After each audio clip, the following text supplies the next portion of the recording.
검사들의 초유의 육탄전, 여당의 속전속결 속 야당의 무력함, 오늘 뉴스를 가르는 주요 키워드가 아닐까 싶습니다. 김성환, 이종훈 두 분의 시사평론가와 더 깊이 이야기 나눠보겠습니다. 두 분 어서 오십시오. 네, 안녕하세요. 안녕하세요. 이제는 몸싸움까지 벌어졌습니다. 채널A 관련 강요미수 사건 수사팀이 한동훈 검사장의 휴대전화 유심칩에 대한 추가 압수수색 영장을 집행하는 과정에서 한 검사장과 수사팀장 사이에 물리적인 충돌이 발생한 건데요. 양측의 주장도 엇갈리고 있습니다. 영상으로 보고 오시겠습니다.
네, 이게 독직 폭행이냐 무고냐 진실 공방이 벌어지고 있는 상황인데요.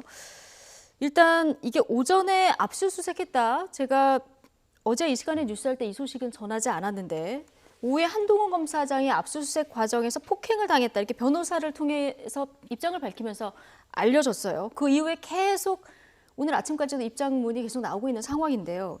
일단 어떻게 된 건지 좀 양측의 주장을 좀 보죠. 네, 뭐 주장이 엇갈리고는 있습니다. 그런데 이제 한동훈 검사장의 휴대폰 거기 칩을 이제 그 압수 유심 칩을 뭐 압수를 해야 될 필요성이 있었던 것 같고 압수수색의 영장은 이미 받아둔 게 있는 거죠. 그러니까 수사심의위원회의 결정 전에 이제 받아둔 거라고 하던데 그것에 입각해서 이제 그 영장 집행에 이제 나선 거고 그 과정에서 이제 몸싸움이 있었던 건 분명한 것 같고. 근데 몸싸움의 시작을 한동훈 검사장이 먼저 했을 리는 없는 거잖아요.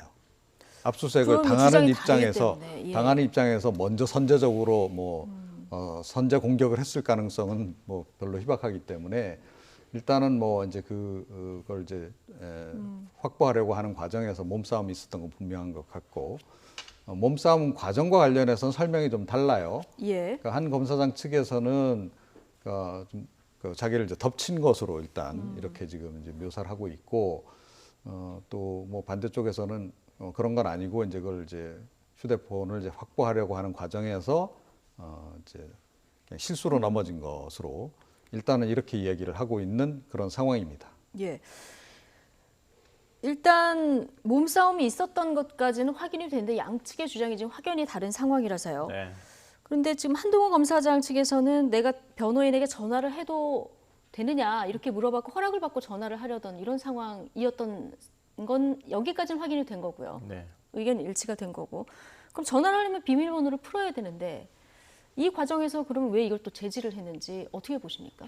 그러니까 지금 정진웅 부장검사 주장으로는 그런 거예요. 예. 그러니까 페이스 아이디로 우리는 얼굴 인식으로 보통 이제 푸는 휴대폰이 있잖아요. 네. 그러니까 얼굴 인식으로 풀어도 되는 건데 왜 굳이 비밀번호를 누르려고 했느냐. 그러니까 비밀번호를 눌러서 유심칩만 압수수색을 하는 거였기 때문에 혹시 유심칩의 자료를 삭제하려고 했던 것 아니냐라고 자기는 생각을 했다는 거예요. 예. 그러니까 그런 증거인멸의 과정이 있기 때문에 그 과정에서 휴대전화를 자기가 가져가려고 했는데 그러다가 서로 이 휴대전화를 뺏으려고 하는 사람과 뺏기지 않으려고 하는 사람이 팔을 이렇게 휘두르는 과정에서 같이 넘어졌다.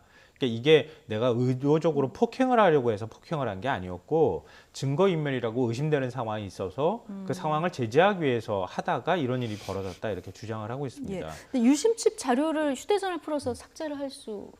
그러니까 그것도 좀 있습니까? 확인을 해봐야 될 것 같아요. 예. 저 유심칩만 제가 지워본 적은 없기 때문에 이게 왜냐하면 지난달 16일에 이미 그 한동훈 검사장이 휴대전화 본체에 대해서 압수수색을 했다고 하는데요. 예. 그때는 또 유심칩을 압수수색 영장이 또 발부가 안 됐다 그래요. 유심칩은 압수수색을 하지 못했기 때문에 유심칩을 압수수색을 해야지 되겠다고 해서 영장을 발부를 이미 수사심의위원회가 열리기 전날 받았고 그리고 난 다음에 한동훈 검사장한테 어제 우리 검찰에 출석을 해서 수사팀한테 조사를 받아라 이렇게 얘기를 했는데 예. 또 그거에 불응했다고 해요.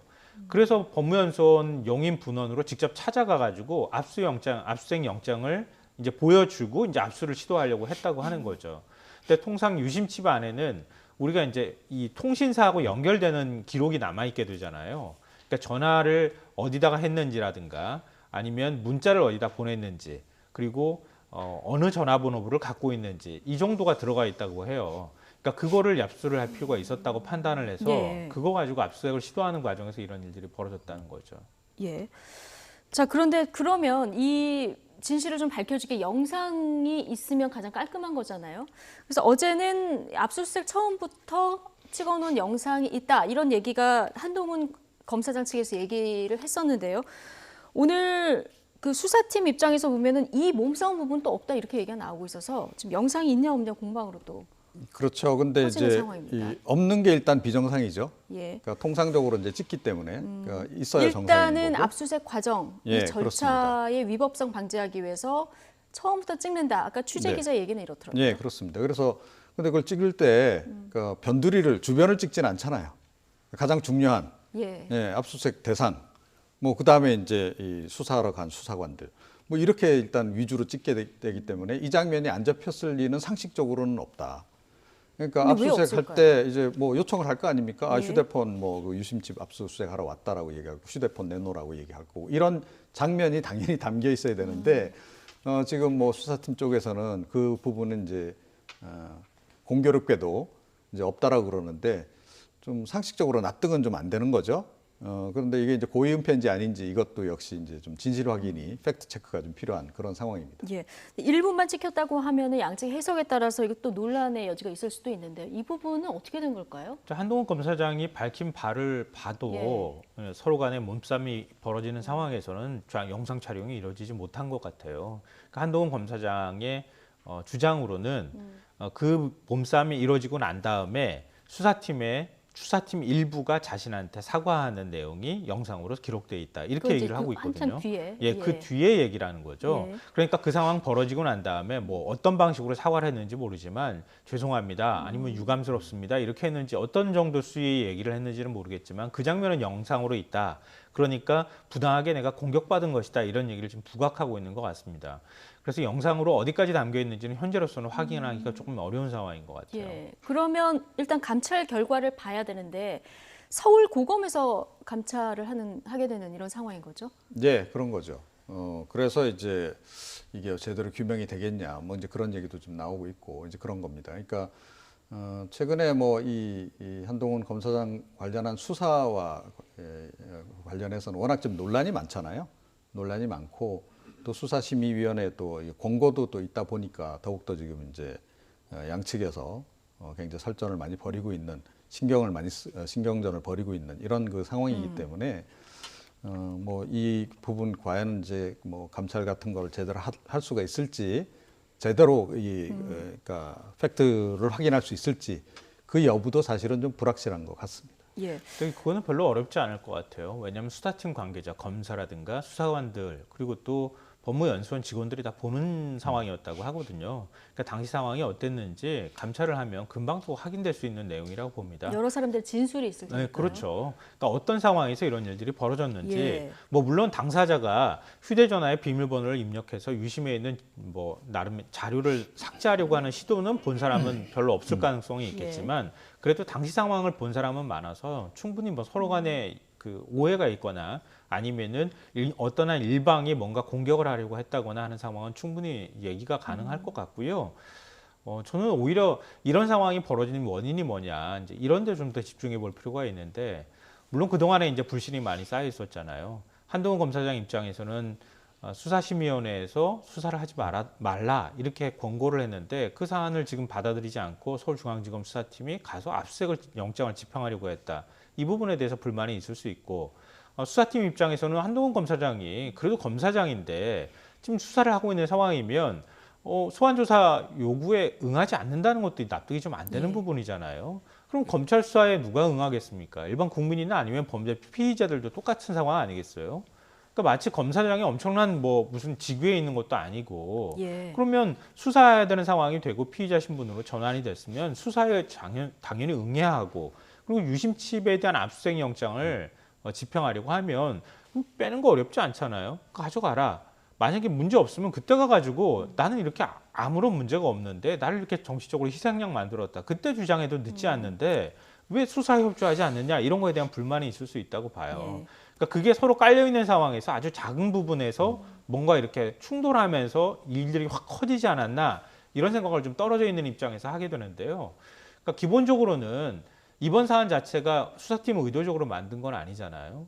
그러니까 한동훈 검사장을 억울하다고 얘기하고 있지만 뭐 그동안의 녹취록이 공개가 됐던 것처럼 기자하고 만나서 대화하고 그런 과정에서 오해이든 어쨌든 간에 뭔가 의혹을 살 만한 행동을 했다는 것은 분명하단 말이에요. 그럼 한동훈 검사장이 거기에 대해서 적극적으로 소명한다거나 예. 아니면 수사에 응해서 당당히 밝히는 모습을 보여주는 게 그게 애초부터 근데 순서였다라고 어제 이 생각합니다. 유심칩을 한동훈 검사장이 안 주려고 했던 건 아닌 상황인 것 같아요. 그러니까 굳이 예. 그러니까 제가 생각할 때 상황이 조금 좀 뭐 원칙적으로 생각할 때는 압수수색 영장을 집행하려고 하면 나 변호인 부를 거야. 변호인 올 때까지 집행하지 마라고 얘기할 수 있죠. 그게 피의자의 권리이기도 하니까요. 근데 검사하고 검사장이잖아요. 그러니까 그 안에서 굳이 그렇게까지 했어야 하는가도 사실 좀 개인적으로는 의문이에요. 그러니까 압수수색 영장을 집행하는데 예를 들어서 포렌식을 한다고 하면은, 그러니까 포렌식 하는 과정에서 이 부분만 확인해라라고 하면 그걸 다 확인하면서 다른 부분을 확인하려고 하면은 그건 다 예. 변호인 입회와에 확인할 수 있지만 유심칩 자체를 압수수색하는 거잖아요. 예. 빼서 주면 끝나는 과정인 거예요. 굳이 그걸 변호인을 그 멀리에 있는 사람, 서울에 있는 사람을 요인까지 불러가지고 몇 시간 동안 기다리게 하면서까지 할 필요가 있었겠냐는 거죠. 예. 그러니까 그런 절차 자체를 굳이 지키려고 하는 것 자체가 굉장히 불쾌감을 드러낸 것이나 다름이 없다. 예. 그러니까 그거는 뭐 생각하기 나름이긴 한데요. 그러니까 한동훈 검사장 입장에서는 지금 자기가 부당한 수사를 받고 있다라고 지금 생각하는 거잖아요, 그죠? 그렇기 때문에 이 수사하는 과정에서 어떤 식으로 이걸 조작을 해서 뭐 엮을지도 모른다, 이런 생각을 할 수 있는 거예요. 그렇다라고 한다면 본인 입장에서는 누군가 제3자를 입회시킨 상태에서 모든 일들이 진행되도록, 뭐 저라도 아마 그렇게 할 것 예. 같고, 당연히 법을 잘 알기 때문에 이제 그렇게 대응을 이제 한 거다, 이렇게 생각을 하고, 저는 어제 압수수색 같은 경우에는 이게 과연 그 좀 정상적인 압수수색이었나, 이런 생각이 좀 많이 들어요. 그러니까 좀 일부러 이런 장면을 좀 연출한 거 아닌가라는 생각조차 들 정도로. 왜요? 그러니까 아니 뭐 그야말로 유심칩 관련해서 증거인멸을 하려고 했다면 벌써 다 했겠죠. 예, 그 휴대폰 압수수색 예. 한다는 얘기는 뭐 굉장히 오래전부터 나온 얘기고, 그러면 내가 이 증거를 다 인멸해야지 싶었으면 벌써 다 마음을 했을 거다라고 먹었다면? 저는 생각을 해요. 예. 자, 그래서 그러니까 그런 걸 모르는 바도 아니고 또 수사심의 권고까지 나온 상태에서 굳이 그랬다는 그런 것은, 그러니까 분명히 뭔가 좀 다른 의도가 있었던 거 아닌가, 저는 그렇게 볼 수밖에 없다, 이렇게 생각합니다. 아, 근데 그렇게 예. 생각하면은 반대로 한동훈 검사장도 무슨 의도가 있었던 것 아니야? 일부러 핍박당하는 것 같은 상황을 연출했던 거 아니야? 이런 상상력이 발동돼 있으니까 거기까지 너무 나가는 예. 것은 아닌 것 같고요. 네. 그러니까 수사심의위원회에서 수사 중단 권고를 내릴 때 그때 한동훈 검사장에 대한 충분한 수사가 이루어졌다고 하면은 아마 여러 가지 뒷말이 없었을 거예요. 한동훈 검사장 한 번 소환 조사했어요. 한 번 조사하고 난 다음에 지금 이제 유심칩도 압수수색하지 못한 상황이었잖아요. 그러니까 수사를 제대로 하지도 못했는데 수사를 중단하라 이렇게 권고하는 게 저는 뭐랄까요, 앞뒤가 맞지 않는 얘기였다고 애초부터 생각을 하고요. 뭐 그 문제를 떠나서 어찌됐든 말씀하셨던 것처럼 피의자 신분으로서 법적 절차를 지키게 하고 자기의 어떤 저항권을 행사한다거나 이런 건 있을 수 있다고 보지만 예. 상황 자체는 검사장하고 검사 간에 있는 수사 과정에서 벌어지는 일들이잖아요. 그럼 그 과정에서 검사장이 그게 뭐가 문제가 되겠습니까? 오히려 그 안에 있는 것, 유심침에 있는 것을 지운다고 하는 행위 자체가 오히려 더 의심을 살 수 있는 예. 상황이잖아요.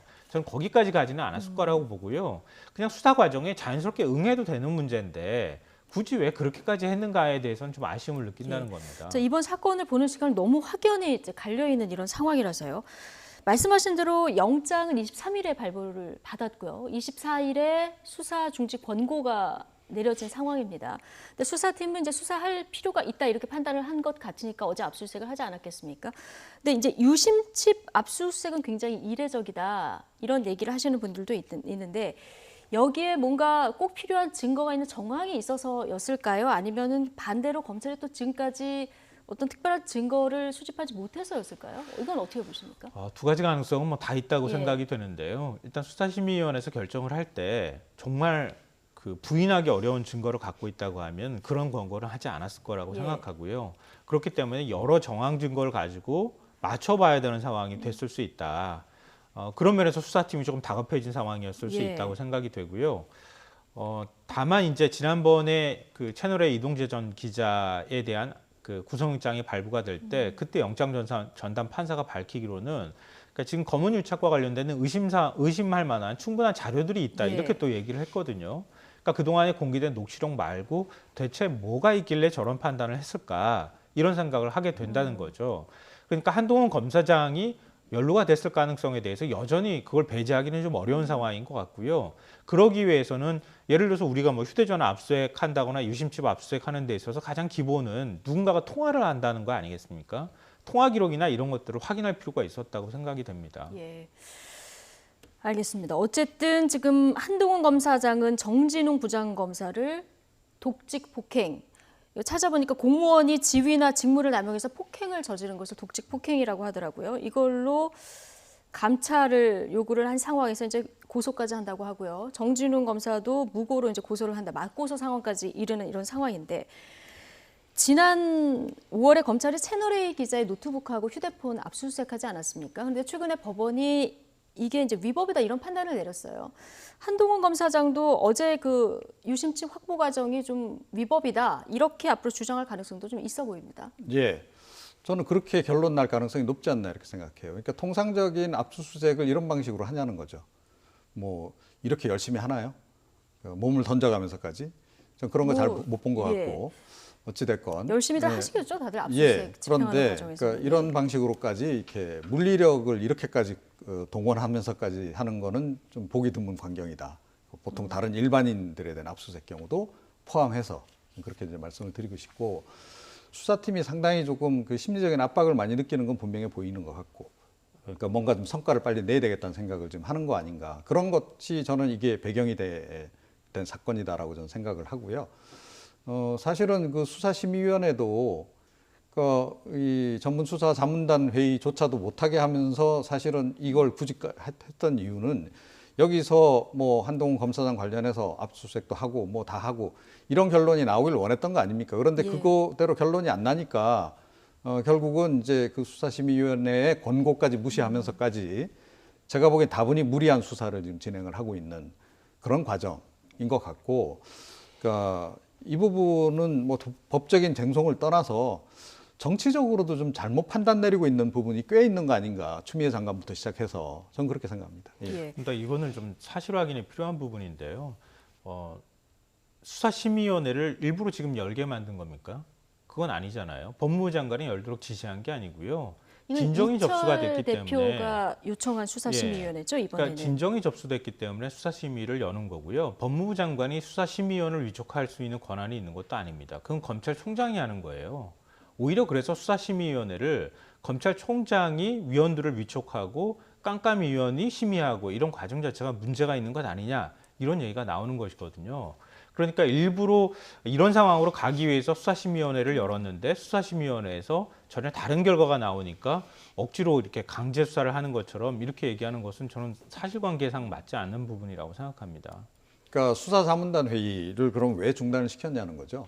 아, 그건 다른 그러니까 차원의 문제죠. 제가 그때 아마 한번 말씀드린 적이 있을 텐데 저는 이 수사자문단 회의를 열고 수사심의위원회 열더라도 결론이 동일하게 나올 가능성도 있다라고 제가 그때 말씀드린 적이 있어요. 근데 그러니까 당연히 이건 상식적으로 판단하고 또 법적으로 판단 내리면 이런 결론이 나올 수밖에 없는 사안이다라고 저는 보거든요. 그게 이제 관점의 차이일 수 있겠습니다. 그런데 어찌됐건 수사심의위원회도 그러니까 제가 보기에는 법무부 장관이 뭐 상당히 영향력을 행사해서 개최를 못하게 하려면 충분히 할 수 있었다. 그 수사자문단 회의도 중단시키는 마당에 이것도 중단시키려면 중단시킬 수 있었을 거다라고 저는 봐요. 그런데 안 한 이유는 본인은 이제 생각하기에는 이게 뭐 좀 원하는 결론이 이쪽에서 나올 것으로 예상을 했던 것 같고 그게 예상하고 빗나가니까 지금 굉장히 무리수들이 지금 나오고 있는 이런 상황이다.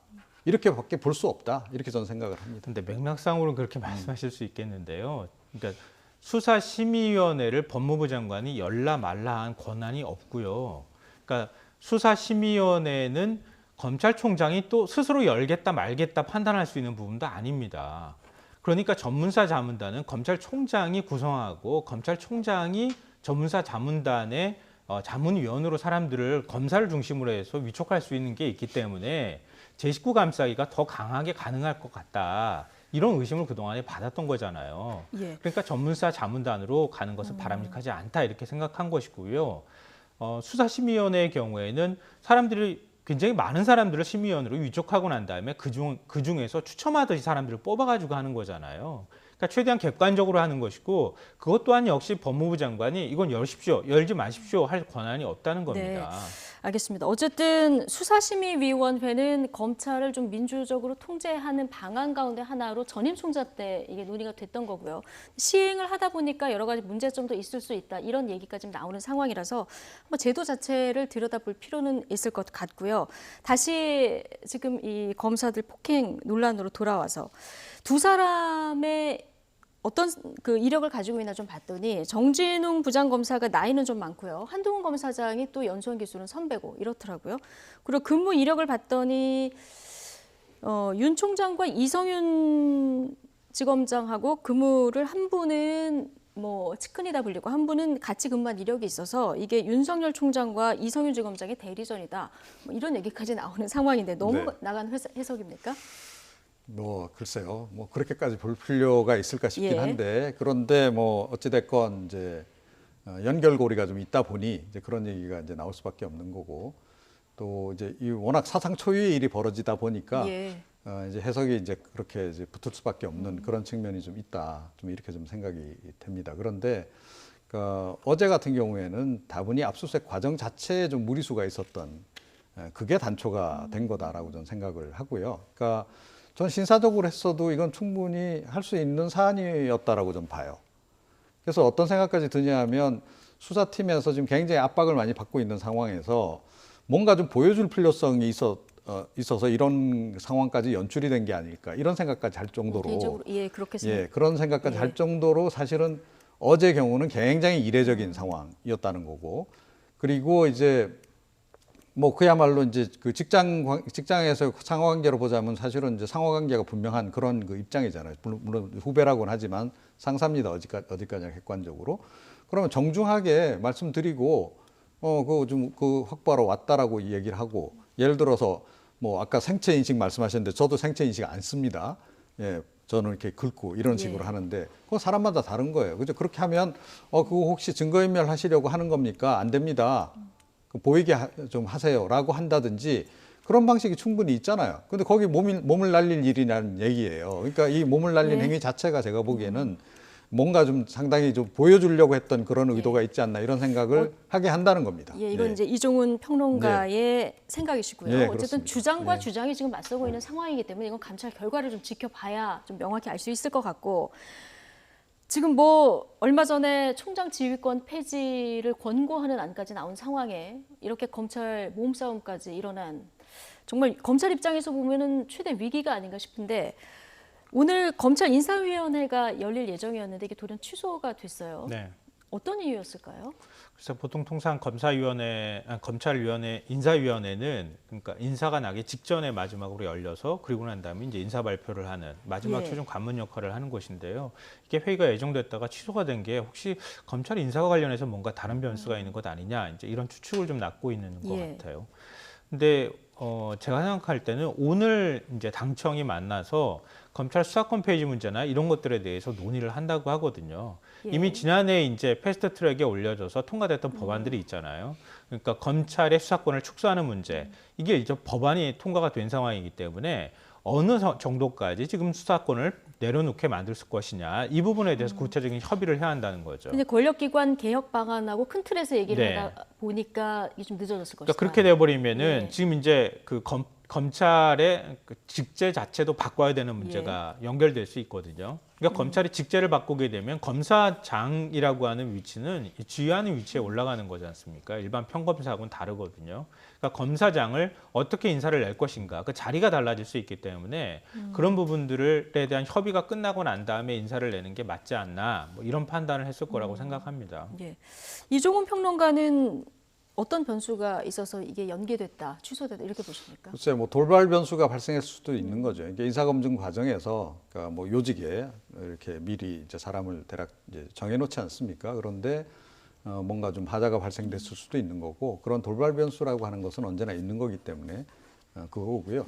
조금 전에 말씀하신 그 부분은 사실은 시간이 많이 걸리는 겁니다. 그런 뭐 조직을 바꾸고 이런 예. 것은 그래서 뭐 그거를 예비해서 이번에 그 인사가 이루어져야 될 거를 미루고 뭐 그럴 가능성은 예. 좀 없지 않다, 그럴 가능성은 좀 희박하다라고 보고요. 일단 인사해놓고 뭐 나중에 조직 개편하게 되면 다시 해서 이제 하는 그런 순으로 보통 이제 하죠. 그래서 제가 보기에는 뭐 인사검증 과정에서 뭐가 좀 나온 게 아닌가 이런 좀 추정을 해봅니다. 예. 네. 자, 얘기 여기까지 하고요. 이번에 만만치 않게 뜨겁게 달아오고 있는 국회로 좀 가보겠습니다. 지금 일하는 국회를 표방한 여당이 연일 좀 속도전을 내고 있는 이런 상황입니다. 공수처법도 속전속결로 어제 운영위에서 처리가 됐는데요. 그 공수처 3법 어제 운영위에서 통과가 된 거죠? 네, 어제 통과가 예. 됐습니다. 지금 공수처법은 이미 뭐 통과가 된 상황이고요. 후속 법안이라고 얘기가 되는 게 공수처장을 임명하기 위해서 인사청문회를 해야 되거든요. 예. 인사청문회를 바꿔야 되겠죠. 청문회법을 바꿔야 되겠죠. 인사청문 대상이 쭉 나열이 돼 있거든요. 인사청문회법 보면 거기에 공수처장을 넣어야 할 필요가 있고요. 예. 그다음에 국회법도 바꿔야 하는데 국회법에 소관 상임위를 또 정해줘야 해요. 예. 그러니까 소관 상임위를 법사위원회로 지정하는 그 규정을 넣어야 할 필요가 있기 때문에 국회법도 바꿔줘야 할 필요가 있다. 근데 이런 후속적인 내용들이 들어가야 예. 지금 이제 공수처 출범에 대한 준비는 이미 거의 끝났다고 하거든요. 그런데 공수처장을 임명을 해야 그러니까 공수처장 후보 추천위원회를 구성을 하고 그리고 난 다음에 공수처장을 임명하고 그럼 공수처장이 다시 공수처 차장을 임명하는 과정들 그것도 역시 또 절차가 필요하거든요. 공수처 차장 말고 또 공수처 검사를 또 임명을 해야 됩니다. 수사관하고. 그런 절차들이 줄줄이 남아있기 때문에 공수처장을 임명하는 절차를 끝내지 않을 경우에는 공수처 자체가 출범이 안 되거든요. 예. 그러니까 공수처장을 임명하기 위한 준비 후속 법률 작업들을 네. 어제 마친 것이다 이렇게 그렇죠. 생각합니다. 공수처 후속 3법. 네. 그래서 공수처장을 인사청문 대상에 넣고 그다음에 소속 상임위를 법사위로 한다. 여기까지는 이제 통과가 됐고요. 마지막에 운영 규칙 가운데 만약에 요청한 기한까지 야당이 추천을 안 하면 의장이 교섭단체를 지정해서 위원 추천을 요구할 수 있다. 2조 3항. 이 부분은 통합당이 추천을 안 하면 그럼 민주당이 가는 거는 이런 오해가 있을 수 있기 때문에 마지막에 삭제가 된 모양이에요. 네, 예. 그런 거죠. 그러니까 미래통합당 빼고 가자는 얘기 아니냐. 이제 이런 지적이 이제 나오니까 그러니까 논란이 있을 수밖에 없는 거죠. 또 당연히 반발도 있을 수밖에 없는 거고. 그리고 더군다나 이런 식으로 갔을 경우에 그야말로 이게 너무 좀 민주적인 절차를 좀 무시하는 거 아니냐라고 하는 지적이 나올 수밖에 없죠. 근데 그런 부분에서 약간 좀 예. 그 여론의 역풍이 불 가능성이 있기 때문에 예, 그런 부분을 조금 이제 고려를 한 게 아닌가 이렇게 생각을 합니다. 예. 근데 이게 법상으로 공수처법하고 규칙을 그렇게 만들 경우에는 모법하고 충돌할 가능성도 있어요.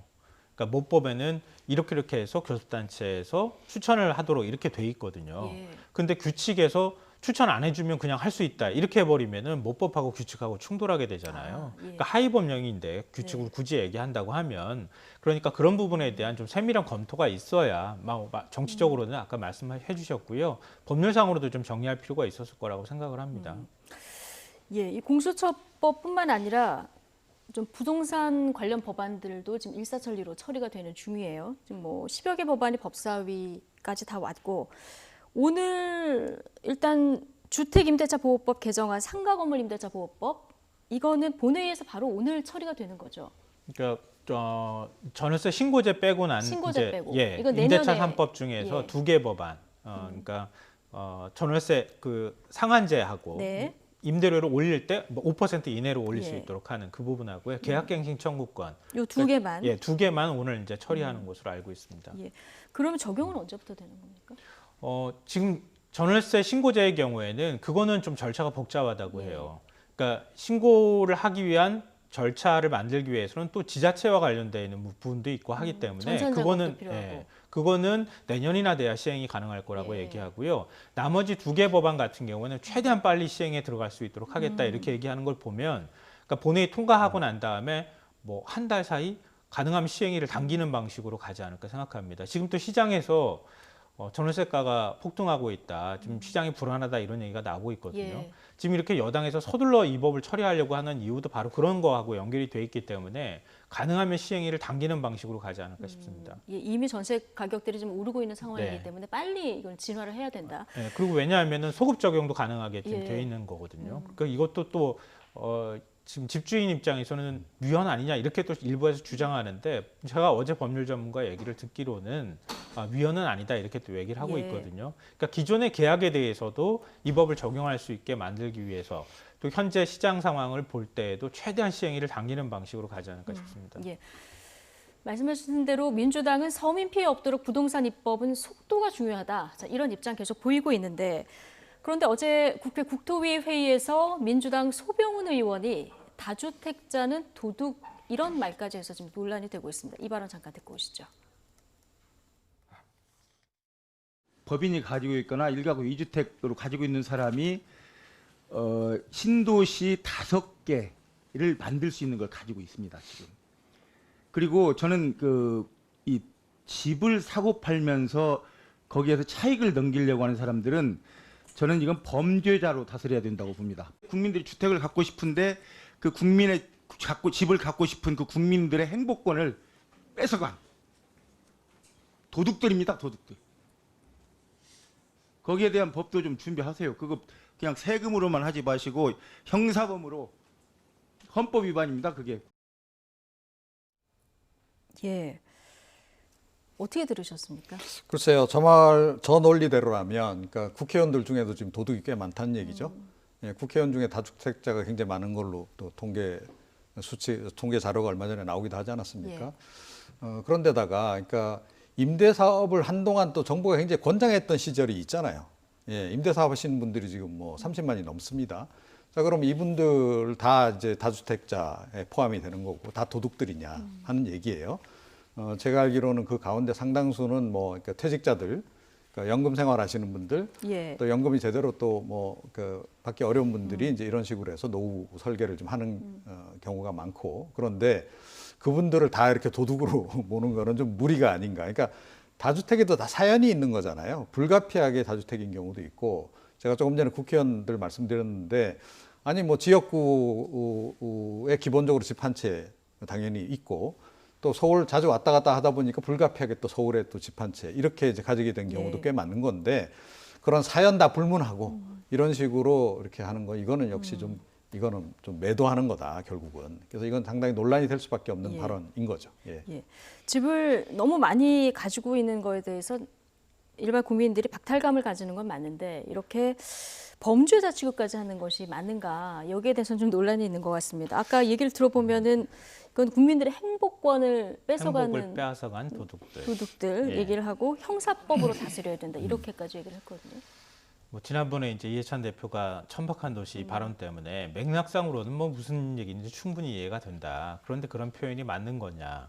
그러니까 정치인이 오히려 만약에 그렇게 아파트 천지이고 그리고 그렇게까지 집에 매달리고 집을 투기하는 이런 도시가 됐다고 하면 그 누구 책임이냐? 정치인 책임 아니냐? 정치인이 그렇게 만들어 놓고 난 다음에 그 도시를 천박한 도시라고 해버리면 어떻게 되는 것이냐? 굉장히 무책임하다. 이런 논리로 연결될 수 있기 때문에 맥락은 이해할 수 있는 발언이지만 부적절하다 이런 비판을 받았잖아요. 네. 그러니까 정치인이 뭔가 발언하고 난 다음에 매일 하는 말이 맥락을 이해해 주십시오. 손가락 끝을 보지 말고 달을 봐 주십시오. 이렇게 얘기하는데 뭐 여야 불문하고 다 마찬가지입니다. 그렇게까지 굳이 국민들이 해석하지 않게 얘기해 주면 되잖아요. 그렇게까지 반발 일지 않도록 명징하게 자기의 의미들을 국민들이 납득할 수 있게 설명해 주면 되잖아요. 예. 그러니까 꼭 논란이 될 만한 소지들을 발언을 해놓고 난 다음에 그 발언의 진위를 이해해 주십시오. 이렇게 얘기하는 것은 적절치 않다. 예, 이제 예. 부적절하다고 생각하고요. 지금 이렇게 부동산 문제에 예민한 상황이고 그 책임은 여당에서 자유롭소. 여당이 제일 크게 져야 하는 건 당연한 겁니다. 예. 뭐 청와대도 져야 할 것이고요. 그러니까 집권 여당이 이 부분에 대해서 좀 더 무겁게 받아들이고 책임의식을 갖는다고 하면 임대차 3법 지금 통과하는 것도 역시 그런 부분에서 이해가 될 수 있는 측면도 있거든요. 그러니까 그런 모습들을 보여주라. 그러니까 이런 식의 불필요한 논란을 일으키는 발언들은 하지 말라 이렇게 얘기하고 싶습니다. 표현이 넘치면 이제 하고 싶은 말도 제대로 전달이 안 되는 이런 상황도 되기 때문에 어쨌든 단어 하나하나 특히 이렇게 부동산 문제는 국민들이 모두 지금 민감한 상황이기 때문에 조금 주의를 하는 것이 필요해 보이긴 합니다.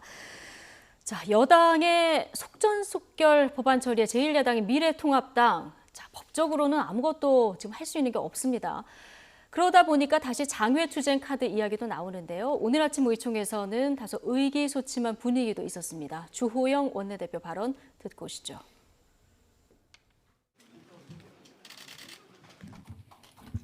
없습니까? 세게 한번 쳐보이소.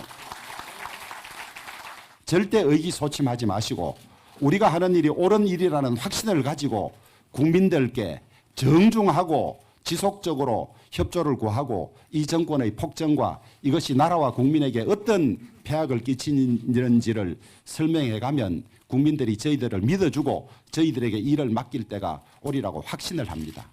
오늘은 어제에 이어서 이 국회 상황, 국정 곳곳의 폭정에 대해서 우리가 어떻게 대응할지 방향을 정하는 그런 날입니다. 언론에서는 장외투쟁에 본격적으로 나가느냐고 많이 묻습니다.